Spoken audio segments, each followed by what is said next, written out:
Ladies and gentlemen, welcome back to another episode. I'm yours truly, Culture Shock. We are here back to talk more football. We got week two right here. It's around the corner. We're a few days away, but I'm going to get you guys mentally prepared for what we got talking about or what we got coming this weekend. It's going to be a week two matchup. The Denver Broncos versus the Indianapolis Colts. Both teams 1-0. The Broncos wound up defeating the Tennessee Titans in week one, 20-12, and the Indianapolis Colts wound up defeating the Miami Dolphins in week one, 33-8. It's going to be a very interesting game. Looking forward to seeing what's going to happen. I think both teams match up pretty well. Both teams have a strong defense as of right now, but the Broncos has always been known for a good, strong defense. So it's going to be interesting to see how they're going to pan it out and actually play going into Indianapolis. The Colts offense so far has been finding stride in the passing game. The running game looks like it's going to be on a sign of redemption or reemergence. Jonathan Taylor is looking like he's going to try to have himself a big game, especially after last week when he was taken out of the game due to an injury check.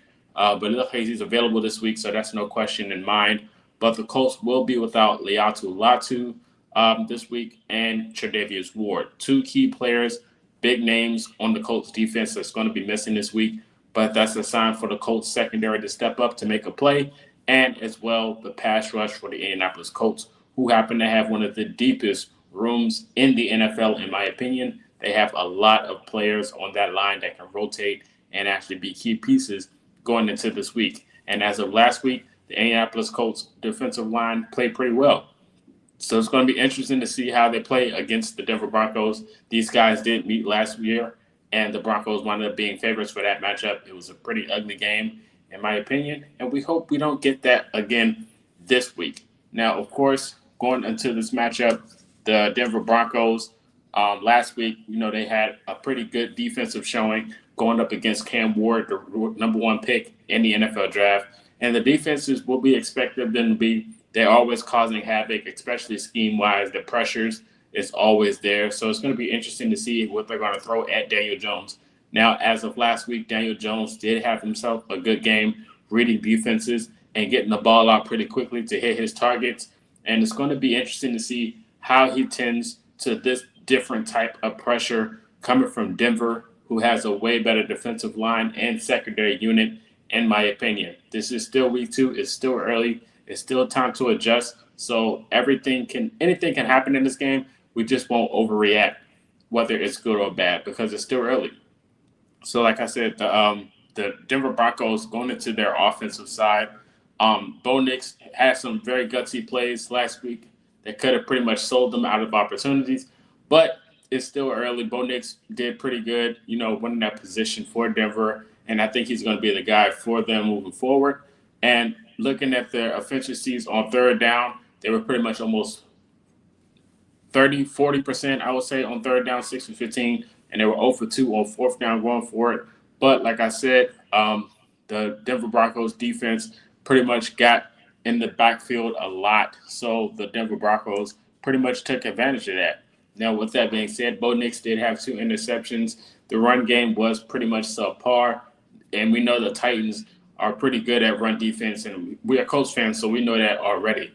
But like I said, the run game wasn't really there for the Broncos last week. So I'm looking to see how the Colts are going to match up this week against the run, because their run defense last week against the Dolphins, of course, you couldn't really tell, but they were getting a lot of good yardage off the run game last week, and especially with a team like the Denver Broncos who struggled. They're probably going to look for that opportunity to try to take advantage of the run game against the Indianapolis Colts going into this week. We know with Bo Nix struggling last week, throwing the ball on certain possessions, they're going to try to balance it out and trying to get him to, find a groove pretty much early on in the game. So I'm pretty sure the run back committee is going to be one of those things that the Colts going to have to look out for. Of course, the play action scheme may be a thing as well going into this week. But like I said, the Colts defense has been pretty good into week one. So the most thing I'm looking for is consistency. Can it be consistent enough and bring it into this week against this fresh, young Denver Broncos team? Like I said, the defense is probably the most thing I'm worried about more than the offense.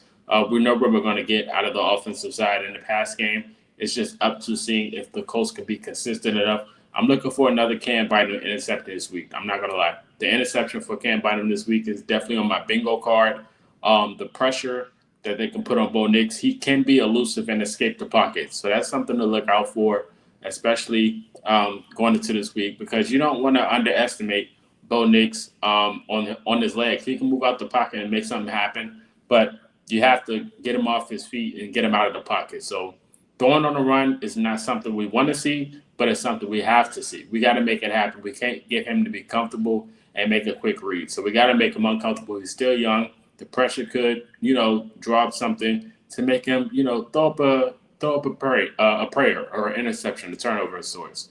So that's going to be interesting. I think Lou Anarumo drew up a pretty good scheme last week. Definitely turned a lot of Colts fans for what we're not used to seeing. So hopefully he can do something like that again going into this week. So it's going to be interesting to see what he can draw up. But the Colts defense and the Broncos defense is pretty much two of the best defenses so far going into the league, into week 2. They're some of the top defenses as of right now. But we'll see how the Colts will manage the Broncos offense, and we'll see how the Broncos defense will manage the Colts offense. Can Jonathan Taylor figure it out? Can he bounce back, and can the run game find some kind of life? I know they're going to try to lean on Jonathan Taylor due to what Denver may be bringing on the defensive side. So it's going to be interesting to see. And for the Broncos offense, they are getting Evan Ingram back this week. He was limited throughout the week due to injury, but he's going to be available to play this week. Colts fans know Evan Ingram pretty well, so that should be an interesting side to see what's going to happen in that matchup in the tight end department. Can Tyler Warren get in the end zones this week? He had a few chances almost last week, but he had a pretty good game in week 1. Now let's see what he's going to do against an even more aggressive defense in the Denver Broncos. That's going to be something interesting to see as well. So I'm pretty much going to lean on the factor of which team's going to have less turnovers. The team with less turnovers is probably going to be a team to win this game. So it's got to be clean football from either side, honestly. So because they match up pretty well on both sides when you look at the Broncos and Colts. This is a pretty good matchup. Probably be one of the best games this week in week 2. So that should be interesting to see. I'm excited for this game. I do have faith in the Colts to pull this game out. It should be interesting. Maybe we get a A.D. Mitchell explosion game or a Josh Downs game for sure. That can be one of my favorite things to do. But I'm looking forward to seeing what Tyler Warren and Jonathan Taylor does against this Denver Broncos defense.